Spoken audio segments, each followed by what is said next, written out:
하나님 말씀 봅니다. 신약성경 갈라디아서 1장 11절에서 17절 말씀까지입니다. 신약성경 갈라디아서 1장 11절로 17절 말씀 제가 읽어드립니다. 형제들아, 내가 너희에게 알게 하노니 내가 전하는 복음이 사람의 뜻을 따라 된 것이 아니라 이는 내가 사람에게서 받은 것도 아니요 배운 것도 아니요 오직 예수 그리스도의 계시로 말미암은 것이라. 내가 이전에 유대교에 있을 때 행한 일을 너희가 들었거니와 하나님의 교회를 심히 핍박하여 잔해하고 내가 내 동족 중 여러 연갑자보다 유대교를 지나치게 믿어 내 조상의 유전에 대하여 더욱 열심히 있었으나 그러나 내 어머니의 태로부터 나를 택정하시고 은혜로 나를 부르시니가 그 아들을 이방에 전하기 위하여 그를 내 속에 나타내시기를 기뻐하실 때에 내가 곧 혈육과 의논하지 아니하고 또 나보다 먼저 사도된 자들을 만나려고 예루살렘으로 가지 아니하고 오직 아라비아로 갔다가 다시 다메섹으로 돌아갔노라. 아멘. 이 저녁에 성도님 계신 그곳에 하나님의 은혜와 주님 여러분들을 예수 그리스도 안에서 자녀로 삼으신 것을 확증하는 놀라운 기쁨이 충만하시길 소망합니다. 어떤 분이 몇 년 동안 벌어서 앞집에 사는 부인이 게으르다고 늘 투덜거리고 불만을 그치지 않았습니다. 저 여자가 입은 옷은 아무리 빨아도 깨끗하지 않은 옷이야. 저 밖에 널어놓은 저 여자들의 옷들을 좀 봐. 저 얼룩들 왜 그대로 있지? 정말 이해가 안 돼.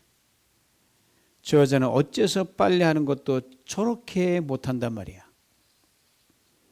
그렇게 투덜투덜거리기를 수년 되고 시간이 흐르면서 어느 날 친구가 그 부인의 집에 놀러 왔습니다.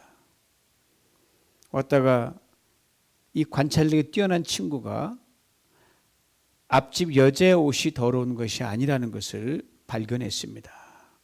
그 세심한 친구는 이 마포 걸레를 하나 들고 와서 불평하는 친구의 창문에 붙어있던 먼지를 다 닦아내고 이렇게 말했습니다. 봐, 그래도 저 앞집 여자의 그 빨래가 더러운 거야? 깨끗하지? 실은 그 부인의 창문이 더러웠던 겁니다.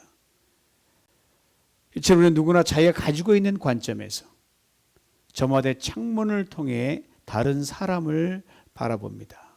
그리고 세상을 바라봅니다. 이런 점에서 우리가 묵상하고 있는 갈라디아서는 매우 소중한 책입니다. 왜냐하면 그리스도인 우리들이 다른 사람들과 세상을 어떠한 창문으로 바라봐야 하는가를 일깨워 주기 때문입니다. 나를 자유케 하신 하나님이라면 당신도 자유케 한다. 나에게 은혜를 베푸신 하나님이라면 당신에게도 세상에게도 은혜를 베푼다는 그러한 창문으로 바라봐야 하기 때문입니다. 그것을 일깨워 줍니다. 사도행전을 보면 바울이 예수 그리스도를 극적으로 만나고 회심한 사건을 기록한 것이 3번 등장하는데 사도행전 9장 그리고 22장 26장이 그렇습니다. 그 회심에 대해 첫 번째로 기록해 놓은 사도행전 9장에 17절로 19절에 이런 대목이 나옵니다. 들어보세요.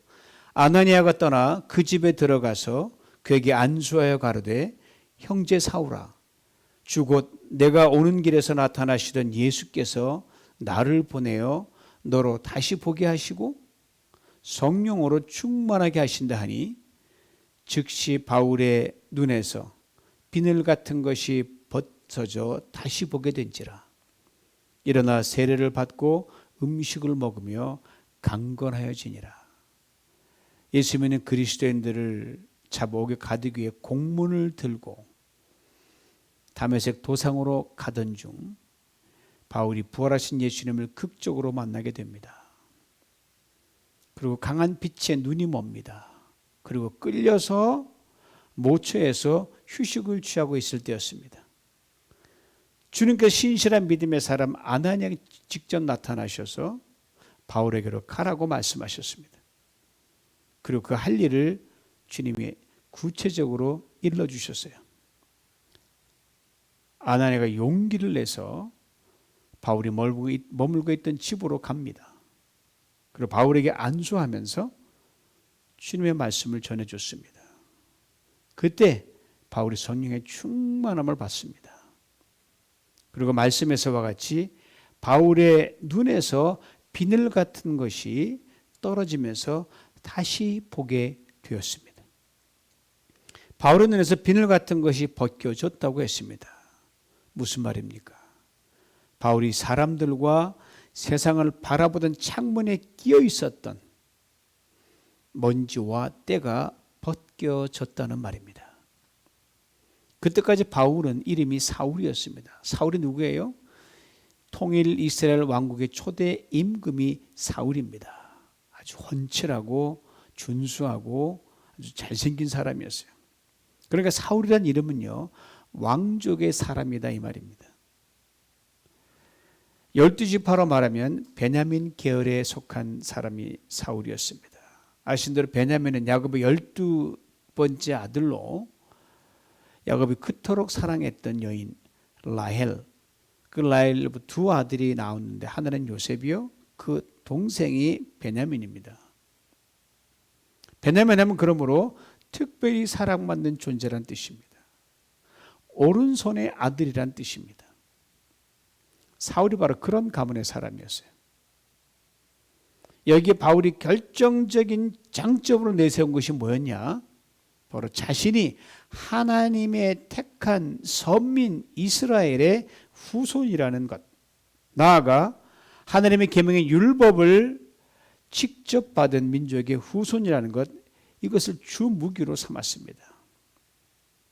그러니까 바울이 사람들과 세상을 바라보는 창문은 언제나 율법이었습니다. 그리고 선민적 특권의식이었습니다. 그런데 바울이 이 율법과 선민적 특권의식이라는 창문이 예수 그리스도를 만남으로 은혜의 창문으로 싹 바뀌어버린 겁니다. 아니, 창문을 닦은 것보다 창문 가리를 해버린 거예요. 은혜의 창문으로 저주의 상징인 예수 그리스도의 십자가를 바라봅니다. 더 이상 저주가 아닌 거예요. 바로 그 십자가에 하나님이 대신 죽으시고 자신이 살게 되어 율법의 저주에서 자신이 자유케 되는 구원을 얻게 만든 구원의 십자가로 쫙 들어옵니다. 이것을 깨달은 바울이 예수 그리스도의 복음을 증거하는 전도자로 180도 변신하게 됩니다. 그리고 다메섹 도상에서 자신을 부르신 주님의 음성을 깊이 되새깁니다. 그때 바울을 향해 주님이 하신 말씀이 이것이었거든요. 사울아 사울아 내가 어찌하여 나를 핍박하느냐. 바울이 이렇게 묻습니다. 주여 뉘시오니까. 한 번도 만나본 적도 없는 그 예수가 나타나니까 주여 누시냐 묻는 거예요. 주님이 그러자 직설적으로 이렇게 말씀하십니다. 나는 내가 핍박하는 예수다. 바울이 깜짝 놀랐습니다. 바울은 그때 다메섹 도상으로 다메섹 가던 그 도상에서 예수님 자신을 찾아오셔서 부르신 것을 자신이 소명을 받은 때라고 그렇게 생각했어요. 자신이 사울 가문이요, 베냐민 가문이요, 율법 가문이요, 선민 출신이었는데 예수께서 그때 다메섹에서 자신을 찾아와 불러주셨다. 그때가 나를 부르신 때다라고 생각했어요. 그런데 말입니다. 곰곰이 아무리 생각해봐도 그게 아닌 거예요. 이보다 훨씬 전에 자신을 이미 부르셨고 택정하셨다는 것을 깊이 바울이 깨닫게 됩니다. 이것을 바울이 오늘 본문 15절 이렇게 고백하고 있습니다. 그러나 내 어머니의 태로부터 나를 택정하시고 은혜로 나를 부르신 이가, 무슨 말입니까? 세상에 태어나기도 전에 만세전부터 예정하시고 나를 콕 집어서 핀셋으로 콕 집어서 정해 놓으셨다는 말이에요. 그때 몰랐죠. 곰곰이 생각하니까 아는 거예요. 하나님의 영원한 섭리적 계획 속에서 나를 이미 부르셨고 택정해 놓으셨다는 말입니다. 이것을 바울이 그날 다메섹으로 가던 도중에 그때 깨달았을 뿐입니다. 그렇습니다. 하나님 여러분과 저를 부르신 것도 마찬가지입니다. 하나님 여러분과 저를 택정하신 것도 우리가 알기 전에 벌써 부르신 것이요, 기억하지도 못할 때 미처 깨달아 알기도 전에 이미 하나님께서 저 여러분을 부르신 것입니다. 그리고 세월이 한참 흐른 뒤에야 이것을 깨닫게 된 것입니다. 여러분, 군인들이 사용하는 포탄 중에 지연 신관을 넣은 포탄이 있습니다. Delayed bomb이라고 그랬는데, 이 포탄을 딱 쏘면요, 적진에 쫙 날아가서 땅에 닿자마자 꽝 하고 터지는 게 아닙니다. 어느 정도 시간이 흐른 뒤에 터져버립니다. 그러니까 포탄이 쫙 날아서 딱 떨어졌는데 이놈이 안 터지고 그냥 가만히 있는 거예요. 뭐 상식적으로 보면 이거 뭐 불발탄인가 보다라고 그냥 피하지 않고 그냥 있습니다. 그러다가 꽝 하고 터지는 겁니다. 더 많은 희생자를 낳기 위한 유인책의 포탄입니다. 하나님이 여러분과 저 우리를 부르시고 택정하신 것은 이미도 훨씬 전의 일입니다. 이것을 우리만 모르고 깨닫지 못하다가 어느 날 어느 때 생각이 열립니다. 마음이 열립니다. 영이 열리고 인생이 확 열리면서 그때야 아하! 뒤늦게 하나님은 나를 부르셨구나. 하나님은 나를 택정하셨구나 라고 깨닫게 되는 겁니다. 이것을 알지도 깨닫지도 못했던 바울이 자신이 이렇게 설명합니다. 오늘 본문 13절 14절이에요. 현대인의 성경을 읽어드립니다. 내가 전에 유대교에 있을 때 한 일들을 여러분은 들어서 잘 알 것입니다.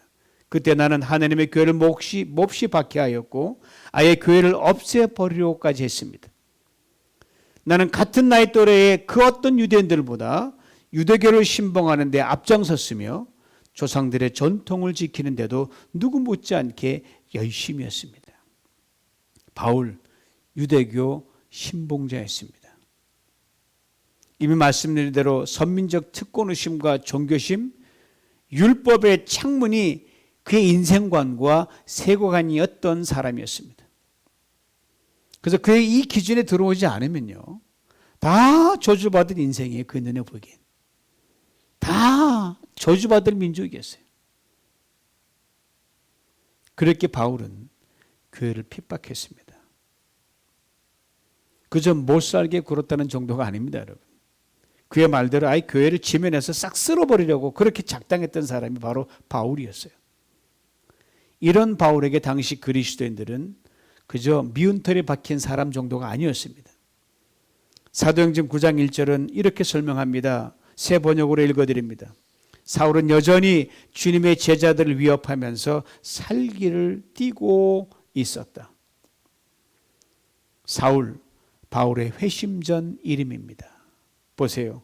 그리스도인들은 바울에게 살해의 대상이었습니다. 죽여야 직성에 풀리는 존재가 그리스도인들이었어요. 오직 바울은 자신의 종교인 유대교만 있을 뿐이었습니다. 그리고 열심히 유대인들 중에서도 아주 특별났습니다. 조상 때부터 내려온 전통을 지키기에 목숨을 걸었습니다. 이게 바로 다메섹에서 예수님이 바울을 부르기 전의 모습이었습니다. 자, 바울을 부르시기 전의 모습과 부르시고 난 후에 바울의 모습, 이거 일치가 됩니까? 하늘과 땅 차이입니다. 소명 전과 소명 후의 삶이 전혀 연결이 안 됩니다. 연속성이 전혀 없습니다. 유사성도 없습니다. 소명 전에 자신의 삶을 설명한 후에 바울이 이렇게 고백합니다. 이미 말씀드렸던 오늘 본문 15절 그리고 16절 앞부분입니다. 들어보세요. 그러나 이렇게 못된 짓, 악한 짓 수없이 많이 했으나 나를 모태에서부터 따로 세우시고 은혜로 불러주신 하나님께서 그 아들을 이방 사람에게 전하게 하시려고 그를 나에게 기꺼이 나타내 보이셨습니다. 그러나라고 했습니다. 소명전에 자신의 모습을 보면 결코 소명 후에 전도자로 살아갈 자격이 하나도 없습니다. 아니 그러면 정말 안 되는 사람이었어요. 그런데 지금 예수 그리스도의 복음을 전하는 전도자로 살아가고 있단 말입니다. 이것을 어떻게 매치시킬 수 있겠습니까? 보통 못됐어야지 이게 매치가 되죠. 인간적인 논리와 이해와 경험과 판단으로는 도저히 설명할 수도 없고 이해시킬 수도 없었습니다. 그러기에 바울은 이렇게 말할 수밖에 없었습니다. 하나님이 은혜로 나 같은 사람을 불러주셨다. 근데 그런다고 그의 과거의 그 악한 행실이 사라집니까? 이미 유대인에게 널리 알려져 있습니다. 유대교 신봉자들에겐 당연히 훈장감이었습니다. 참 잘하는 짓이죠. 그들 입장에서 보면. 그러기에 내가 이전에 유대교에 있을 때 행한 일을 너희가 들었다라고 말하고 있는 겁니다. 그리스도인들은 어떤 존재였습니까?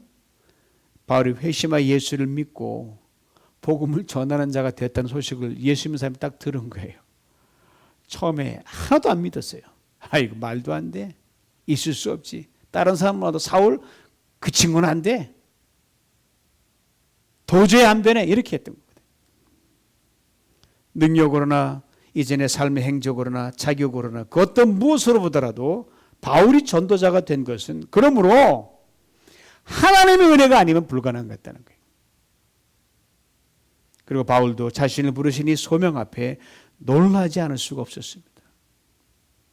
여러분 스스로 놀라본 적 많이 있죠? 바울은 아마 더 놀랐을 거예요. 그리고 분명 이렇게 생각했을 것입니다. 어떻게 내가 변해도 이렇게 변할 수 있단 말인가? 어떻게 나 예수를 믿을 수 있고 그렇게 죽일 듯 달려들었던 그리스도인 그 사람들과 형제가 될 수 있단 말인가?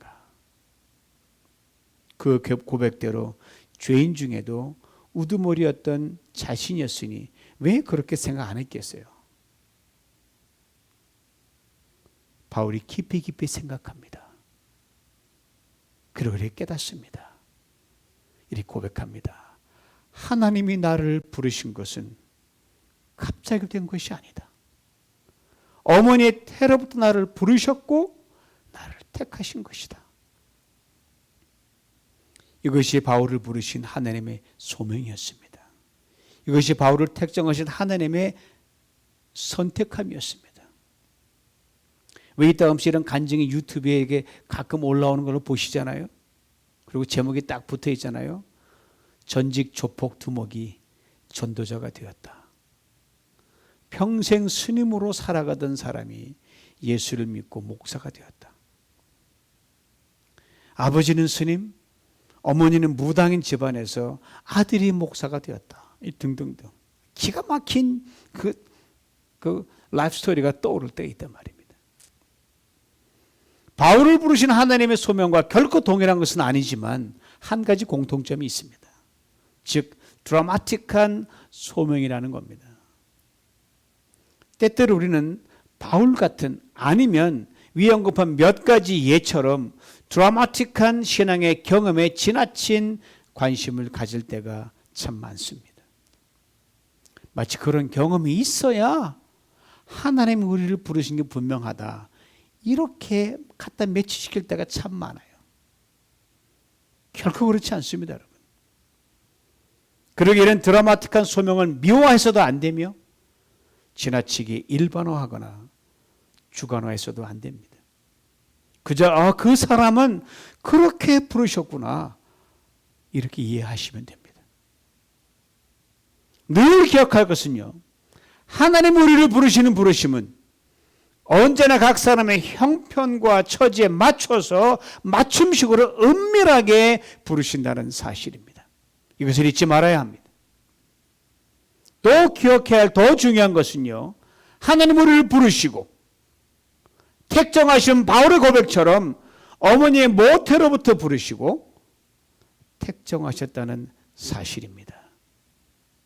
내가 이 부르심과 택정하심은요, 모태 시절보다 더 거슬러 올라갑니다. 이에 대해 다시는 이미 오래전 이렇게 놀라운 고백을 했습니다.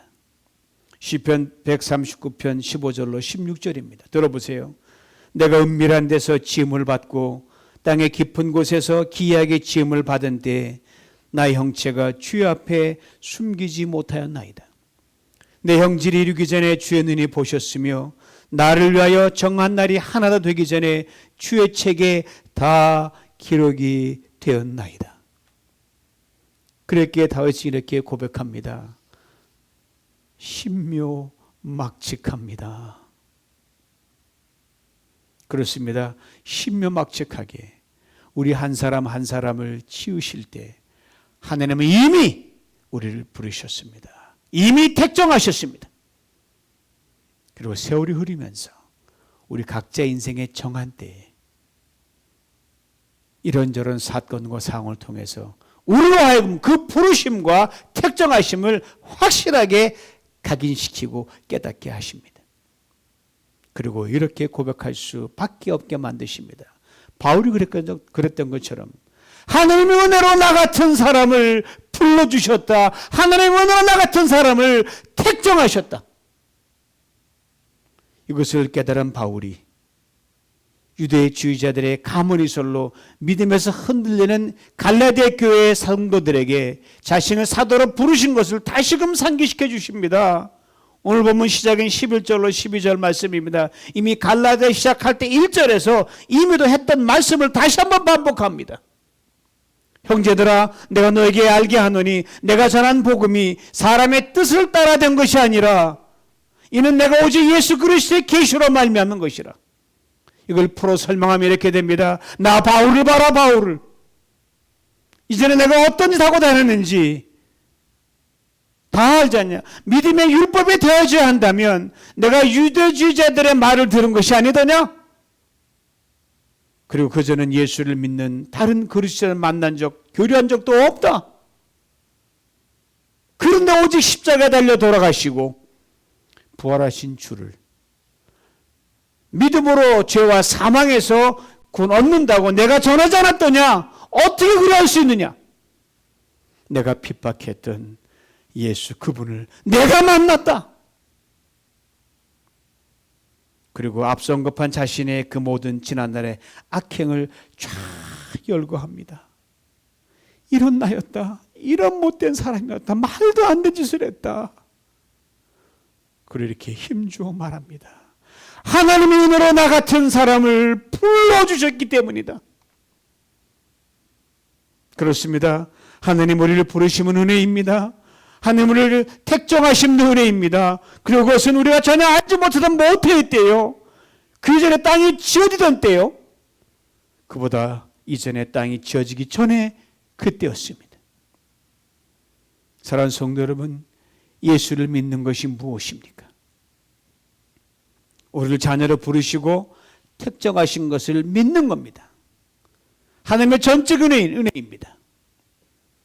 이것을 2000년 전에 하나님이 인간 예수로 오셔서 십자가에 죽으시고 부활하심으로 확증하신 겁니다. 그러므로 예수를 믿는 것은 은혜의 창문으로 사람을 바라보는 것입니다. 은혜의 창문으로 세상을 바라보는 것입니다. 즉 하나님이 부르시고 택정하면 그 어떤 차별도 없기 때문입니다. 이것이 복음입니다. 이 복음 안에서 어떤 악인도 부르십니다. 이 복음 안에서 어떤 망가진 인생도 부르십니다. 이 복음 안에서 어떤 더럽고 추한 인생도 부르십니다. 그러므로 우리 그리스도인들은 결코 그 누구에 대해서도 결정적인 말을 해서는 안 됩니다. 왜요? 하나님은 너 포기야 라고 말하기 전까지는 포기의 인생은 없기 때문입니다. 하나님이 너 끝났어 가망 없어라고 말하기까지는 끝난 인생도 가망 없는 인생도 이 땅에 존재하지 않기 때문입니다. 그리고 하나님은요, 결코 그 누구도, 어느 한 사람도 포기하지 않는다고 말씀하십니다. 끝났어, 가망 없다라고 말씀하지도 않으십니다. 왜요? 그가 사람이 되셔서 십자가에 피 흘려 죽기까지 우리 한 사람 한 사람을 그토록 사랑하셨기 때문입니다. 그러므로 우리 그리스도인들은 그 누구에게나 반드시 꼭 언제나 열어놓아야 할 창문이 하나 있는데, 은혜의 창문입니다. 조금이 아니라 활짝 열어놔야 됩니다. 이것이 예수 그리스도 안에서 택정함을 받은 우리 그리스도인들이 마땅히 힘써 행해야 할 일입니다. 여러분, 전도가 뭐라고 생각하십니까? 나 같은, 여러분 같은 사람을 부르시고 택정하셔서 하나님의 자녀가 되는 축복을 받은 것을 나누는 겁니다. 그 어떤 차별도 없이 때를 얻든지 못 얻든지 전하는 것입니다. 안 전하면 못 배기는 거예요. 하나님 당신을 사랑하십니다. 하나님 당신을 부르셨어요. 힘내세요. 주저앉지 마세요. 하나님 당신을 택정하셨습니다. 당신 그런 존재가 아니에요. 내가 예수 그리스도 안에서 영원한 자유를 누리며 하나님의 자녀로 살아가듯이 당신도 하나님의 자녀로 살아갈 수 있습니다. 이게 전도예요. 사랑하는 성도 여러분, 하나님의 이 부르심, 이 택정하심 속에서 오늘 여러분의 인생의 고난이 바로 그 의미가 있다는 겁니다. 이 고난을 통해 여러분을 다시 은혜의 사람으로 부르시고 이제는 누리지 못한 축복으로 나아가시게 만드시기 때문입니다. 어디 고난뿐이겠습니까? 오늘 흘리는 눈물, 오늘 겪는 아픔, 오늘 겪는 나의 질병, 오늘 나의 문제, 오늘 나의 답답함, 오늘 날 헤아릴 수 없는 인생의 일들도 다 그 안에서, 은혜 안에서 의미가 찾아지는 겁니다. 왜요? 나를 부르시고 택정하신 하나님께서 당신의 탁월한 경륜 속에서 나를 당신의 선을 이루는 도구로 오늘 또 새롭게 부르는 음성이 그 안에 들어있기 때문입니다. 그러게 우리는 이렇게 반응할 뿐입니다. 주님, 이것도 당신의 은혜입니다. 주님, 저것도 당신의 은혜입니다. 모든 것이 당신의 은혜입니다. 이 고백으로 나아가는 여러분에게 예수 그리스도 그분이 능력이 되십니다. 이것을 깨달은 바울이 이렇게 자신의 고백을 들려줍니다. 내가 약할 그때에 곧 강함이니라. 여러분, 병드셨습니까? 가난하십니까? 세상 아르지한다로 투덜거립니까? 아니요, 그 약하고 아무것도 안 할 때가 주님의 능력이 나타난 베스트 타이밍입니다. 이 고백으로 나아가는 여러분에게 하나님이 모든 것을 손으로 바꾸신다고 약속하셨습니다. 하나님을 사랑하는 자, 곧 그 뜻대로 부르시 부린 자들에게는 모든 것이 합력하여 선을 이루시느니라. 이 고백으로 나가는 여러분에게 하나님이 주시는 약속의 말씀도 들어보시기 바랍니다. 하나님이 너에게 모든 은혜를 너에게 넘치게 하시나니 이는 너희의 모든 일에 항상 모든 것이 넉넉하여 모든 착한 일을 넘치게 하려 하심이니라. 말씀드렸죠. 바울이 말한 예수, 그의 사도권 인정해주지 않아. 아니다, 예수님이 나에게 직접 나타나 계시하셨다. 여러분, 예수 믿는 것, 하나님의 손 여러분에게 예수 믿는 자녀라고 만들어주셨습니다. 뭘 두려워하십니까? 그 주님께 이 밤에 여러분에 계시하셔서 길을 가르치시고 살 길을 여시고 은혜로 풍성히 보줄 줄 믿습니다. 이 하나님 온전히 믿고 오직 기도로 나아가는 우리 모두가 되시길 주님의 이름으로 축원합니다. 기도합니다. 전능하신 하나님, 우리를 부르신 때가 우리가 알지도 못하는 영원전 됨을 믿습니다. 감사합니다. 우리를 택정하신 때가 우리가 알지 못하던 우리 형편없을 끝 때도 아니도 그 이전의 때를 기억합니다. 비록 지금은 어리고 우스운 존재로 보여도 아무것도 아니라 이 하나님을 믿고 다시 섭니다. 은혜로 다시 우리를 부르신 하나님을 믿습니다. 기도합니다. 은혜로 부르신 하나님, 택정하신 하나님 은혜 가운데서 주여 우리에게 계시하여 주시옵소서. 보여주시옵소서. 내가 너를 사랑한다, 내가 너를 고친다, 너는 나의 선을 행할 자라고 확증하는 이 시간 되게 만들어 주시고, 이 은혜 받은 자로 많은 자들을 은혜 앞에 주의 백성을 불러드리는 우리 모두가 되게 하시고, 그 출발이 오늘 저녁 이 밤 되게 하여 주시옵소서. 예수님의 이름으로 기도하옵나이다. 아멘.